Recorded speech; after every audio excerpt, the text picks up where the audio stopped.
Hello and welcome. Today I have here with me for an interview Miss Poesy Liang, a Malaysian contemporary artist, and I'll be asking you a few questions about, Malaysian artists in general. And yeah, so let's jump to the first question. Sure, go ahead. Thank you for being here. Thank you for having me. No problem.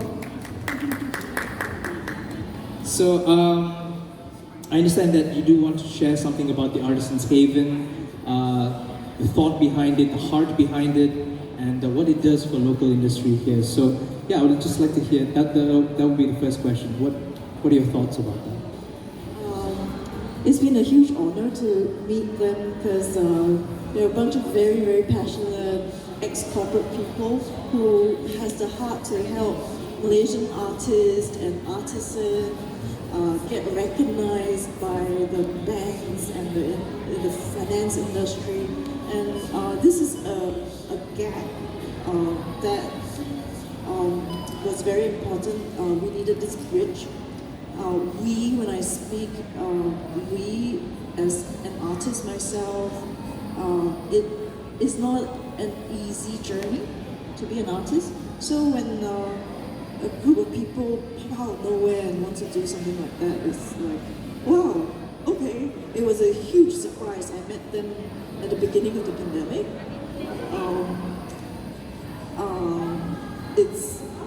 And I've watched how it continued to go on, and because they come from the business background, they had an idea of how to sustain everything, which is something not every single artist know. Not all artists know how to do. Sustainability is a very big thing, right? So I feel Artisan's Haven has tried. They just steamrolled into it and started doing it, and I see that they've opened up opportunities for many artists, artisans with a web shop and all these pop-ups all over Klang Valley, pop-ups and now permanent shops. So much effort, don't you have better things to do? It's so much effort. It's really amazing what the Artisan's Haven has achieved. In fact, personally for me as well. So thank you, Artisan's Haven. What have they done for you personally? They sponsored my scholarship to Infinity Academy for pursuing vocal training there. Wow. So that's how they have helped me, and the fact that I'm sitting here talking to you today. So you'll be singing their praises. Yes, to the heavens and back. But yeah, I completely agree with what you just said. Yeah. Yes, and I'm sure many artists and artisans who has found a way to sell their products and goods through Artisan's Haven would agree with me, because they've just been really selfless about the whole thing. And yeah, good job. Well done. All right, Poesy, thank you for that. And the next question, this is, I suppose, a more general question, but what does post-COVID, Yes. all right? And we know COVID has been tough on many businesses, especially the creative art industry as well. But post-COVID, now since we're opening up, what does Malaysia need to do to promote artists here? So I'd like to speak about what COVID did to the world from my perspective as an artist, right? I feel like during COVID, the pandemic, it really helped us recalibrate the world. People stopped going out and also started to redefine themselves, and people with skills and a craft was really, it was actually a window to thrive. Because, as artists and creative people, we're already broke anyway. So during the pandemic, it's no difference. It's just that the world stood still for a little while, and we were able to actually not be so frantic about chasing the times, and we hunkered it down and produce. And then the world also started to move towards online commerce. And that 20 over 30 months has actually been an incubator for the world to start shopping online. And because in the past, not all online commerce sites could thrive, but now everyone had a fair chance during COVID. And we now order things online. And so that's great. And people started to, it actually kind of leveled the ground a little bit for creative people. And post-COVID is like, I don't know, it's a new world. It's a new reality for everyone. What was your question again? You want to ask another one? So let's say post-COVID now, in terms of what Malaysia could do to promote its artists, that's one.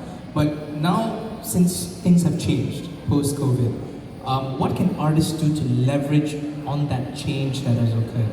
Perhaps you could look at maybe what new opportunities or what new windows of opportunity, or perhaps we're looking at this online space, right? The digital sphere. What can artists use to leverage on that in order to get ahead in their career, or to, yeah? I believe a lot of artists already, during the COVID period, was starting to establish themselves. I certainly hope they did.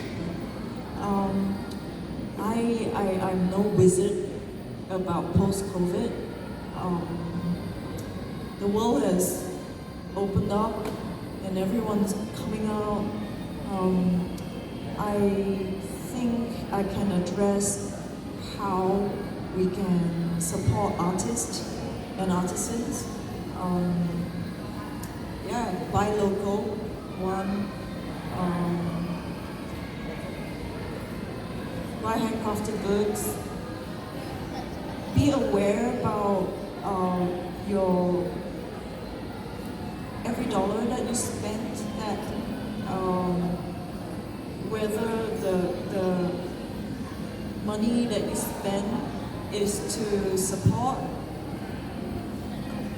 an individual and the family, or a large company, right? So when you're aware of it, you then know the value where your money is going. Of course, it's fine to go to hypermarkets when the cost is effective, but then we're in Malaysia. All the stuff that are handcrafted is so inexpensive and so beautiful, and these things are unique, and they're unique. They're artwork, right?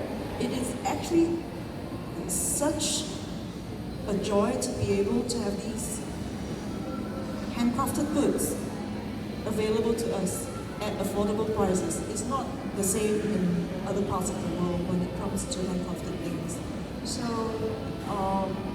So yeah, Artisans Haven has made these things available and visible to the market. Give it a try, buy something. Buy one of those bags, or 4.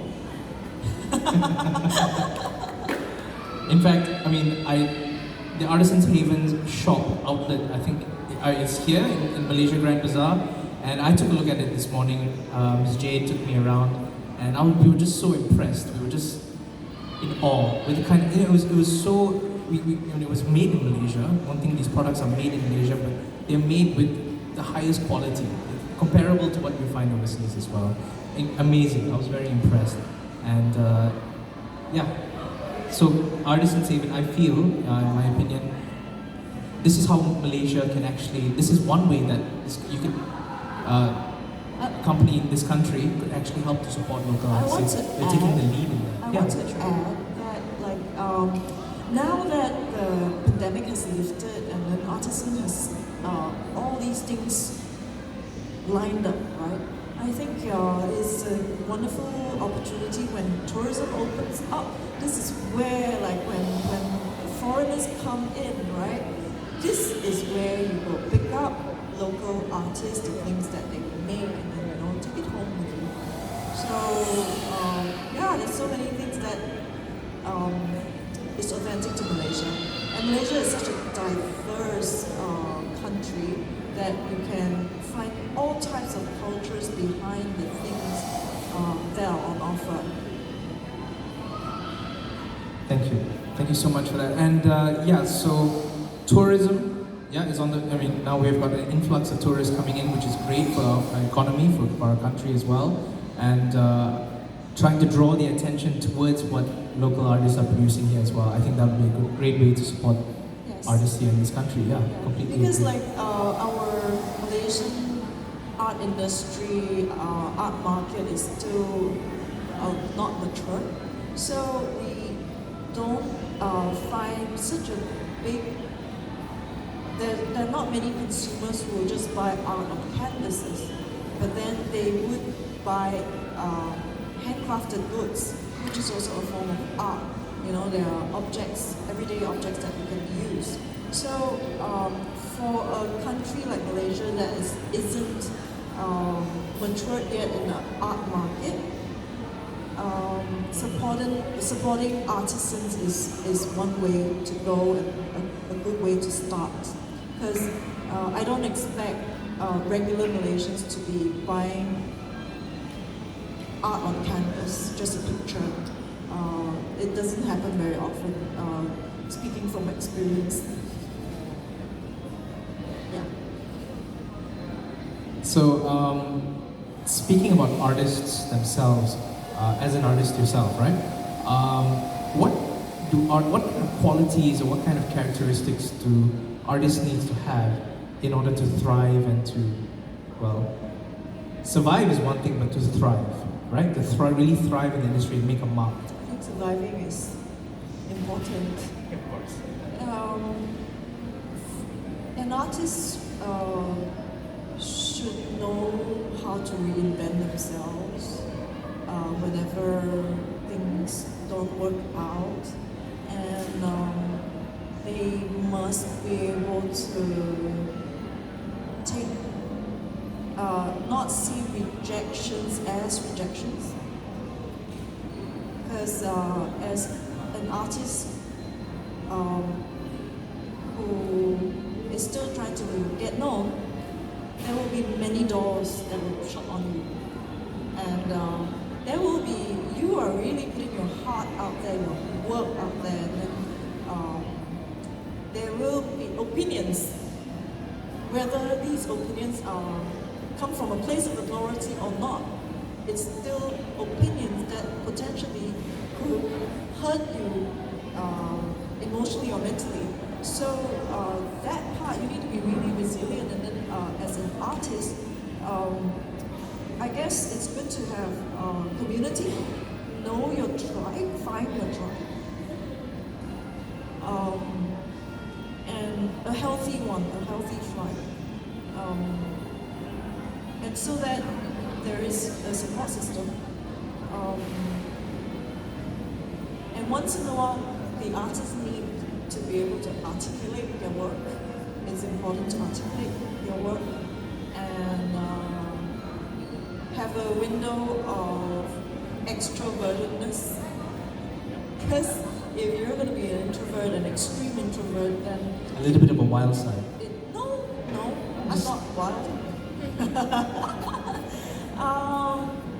No, this is just a practical part of making sure your work gets seen and sold, right? I'm not asking artists to be a blatant salesman, but to be able to articulate the work, the stories behind and the inspirations behind the work is what makes people connect with you. So an artist should be a steady spokesperson of their own work, in as little words as possible. Makes perfect sense. Yeah, thank you. Yeah.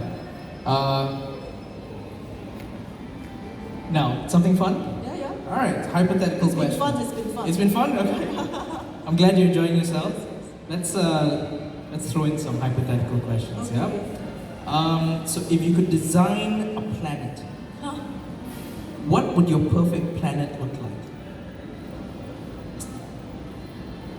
You can be as creative as you want. You're an artist. I don't want to design a planet. I just want to be a cat. I just want to like sleep, you know? I don't want to design a planet. No. So just be a cat. Sorry. No. Yeah. I think cats have the perfect lives. They do, they do. Perfect. Yes. Yeah. So no, I don't want to design a planet. I think I know how to design a planet, and that's why I don't want to design a planet. It's a lot of work.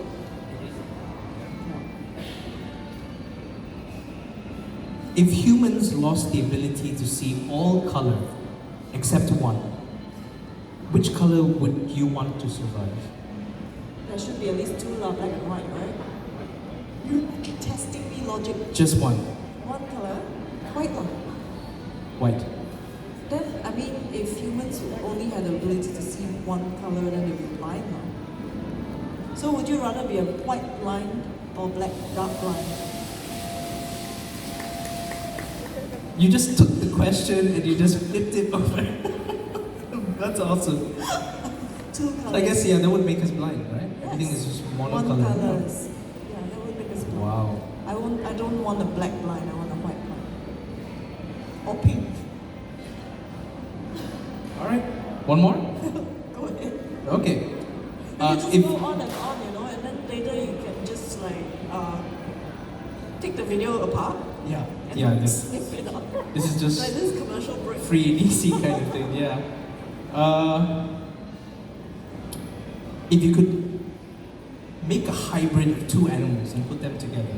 I know this is weird, but if you could take a hybrid of two animals and put them together, what would those two animals be? Difficult one, huh? Because you know, every single animal is perfect and ready. So it's hard. It still needs to be cute. So maybe a cat and a rabbit lah. Okay. Yeah, that's nice. Mine would be a golden retriever and an elephant. With the elephant in like a furry elephant retriever. That's like a mammoth. I guess so. Yeah, like a baby mammoth. Yeah, it's cute. Okay. Okay, that's it. Okay. We're done with hypothetical questions and Miss Poesy, thank you so much for being here today, for answering our questions, and thanks again to Artisans Haven, right, for all the support that you've been giving artisans here in Malaysia, and yeah, that's it. You want to talk about the wall around the corner? Ah, yes. Then we can like from that wall, go visit that wall, come here. All right, so as you are coming into MGB, to the parking lot, you'll see this huge mural on the side of the wall. It's sponsored by Chubb, is that right? Chubb, It's yeah. 175 Jalan Kudu. 175 Jalan Kudu. Yes, so it is just on the side of the entrance to Strive and ZKL. In July of 2022, I was commissioned to paint this huge 105 feet wall, 35 feet tall, and yeah, it was crazy. Glad it's done. Don't think I want to do that again. But there is a film documentary coming up about the background of the art piece, that signature, and the story. And that piece of work is really, there are so many meanings behind it that one of it on a community level is for mental health. Yeah. So for anyone who encounters that wall, if they struggled with mental health issues or with suicidal thoughts, they have life questions that they have no answers to, when they see that wall, I hope that something will unlock in them. So that's it. Like that one is about the rooftop cats, right? So the rooftop cat started in 2011. Today we're in 2023. That was 12 years ago. So in 2011, when I first started painting the rooftop cats, that was in two colors, black and white. Okay. So the cat sits on the roof, and then the cat's always by itself, and the only friend is the full moon. There's a huge full moon in the sky, hanging in the sky, and so this cat has goals and dreams. It dreams of getting to the moon. So, and he's very lonely, because all the other cats who are not on the roof is like crazy cat. So, anybody with goals and dreams will be able to resonate with the rooftop cat who sits on the moon and sits on the roof, converse with the moon, and just waiting for his breakthrough. So if you look into my past work over the years, in 2014, the rooftop cat started to wear a superhero cape, and he is like, you gotta look the part, so it's like, fake it till you make it. So he's sitting on the rooftop, and then there was a couple of my paintings. There was one where he was wearing a superhero cape, and then he wears a pair of boots, but the pair of boots is the wrong pair of legs with the front paws, So it's like he actually don't know how to be a superhero. He's just pretending, but he's like fake it till you make it. So Does the cat have a name? his name is Harry Potter. Harry Potter. So that's another big story which you guys should tune into one video with Jade. I spoke to Jade about Harry Potter. In fact, Jade has visited Harry Potter. Jade also owns a rooftop cat painting, a small little one. So you have to. That's right. So then the rooftop cat is waiting for his breakthrough. Then in 2015, this rooftop cat finally found his breakthrough. He started to fly on his magic broom. Yeah, a humble house broom. He started to fly around. Then, over the years, the black and white painting started to have colored skies. And then over the years, when Chuck came to see if I could do this, and Chuck has 9 corporate colors. So I'm like, all right, it's time for victory. So this piece is called Victory because the sky has 9 colors, very colorful, and it's basically victory in flying colors. So it's been a 12-year journey for me, and my life as an artist and that whole journey, there has been so many excruciating moments that I thought I would not survive, and I have, and there's a huge wall in the middle of the city that's out there for everyone to partake. So I also come from a place where art should not just be available to the elites. So when this opportunity came, I was very excited to have a public piece where anybody can own it, be there, take a selfie, and it's yours. Beautiful. Amazing. And I'm going to take that selfie. It's for healing, it's for self-resolution. And we're in a new year right now. We're in a new era right now. There's a road in front of us. Where are we going in that road? I hope that this work would, in an abstract way, provoke inspiration and a renewed joy for life, and to walk into a colorful journey, a journey of light, right? Leave the darkness behind. So moving forward, I guess my black and white paintings are going to be more and more scarce. Yeah. So and so it ties in with the running rabbit, which is this year is the year of the rabbit, and the rabbit is on the impulse of all of Aeon Big, Aeon Mall. So the running rabbit as well has got to do with mental health issues. The message behind the running rabbit, originally in year 2000 I started to do the running rabbit. It's actually a self-portrait because I'm 1 year of the rabbit. So back then I was running all over the world and quite exhausting, you know. And I'm like, what am I doing running all the time? Then I looked around, everyone is running, everyone's chasing something. The White Rabbit from Alice in Wonderland? The frantic White Rabbit? Perhaps. Yeah, a little bit. There are a lot of correlations with nursery rhymes too in my work. So, but this rabbit is me, so she's running as well.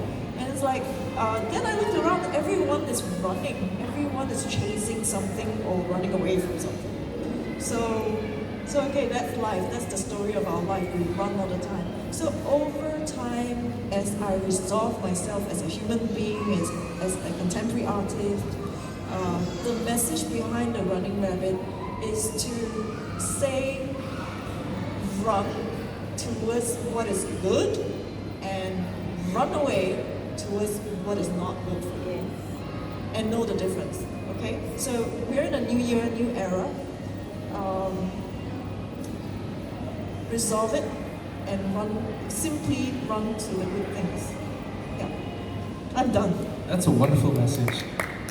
Yeah, no, really, for me as well, sometimes we get lost in a journey, or we get confused, or and we kind of swerve off the path. Lose our plot, right?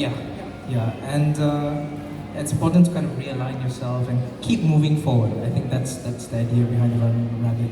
Keep making progress and keep moving forward, but towards higher ideals and higher, towards growth, right? And yeah, beautiful message. I'm going to remember that one. Yeah. Thank you so, Poesy, Miss Poesy. Thank you so much for answering all my questions and beautiful answers. Thank you so much. And I'm going to definitely take a selfie with that mural. Yeah, with Instagram. Yeah, definitely. Yeah. There's also a Running Rabbit game on Instagram, by the way. Oh. By the Star and Aeon. So I don't know how to get to it. Maybe if you follow my Instagram, it'll pop up somewhere at Nice. some point. Yeah. So Cool. Yeah.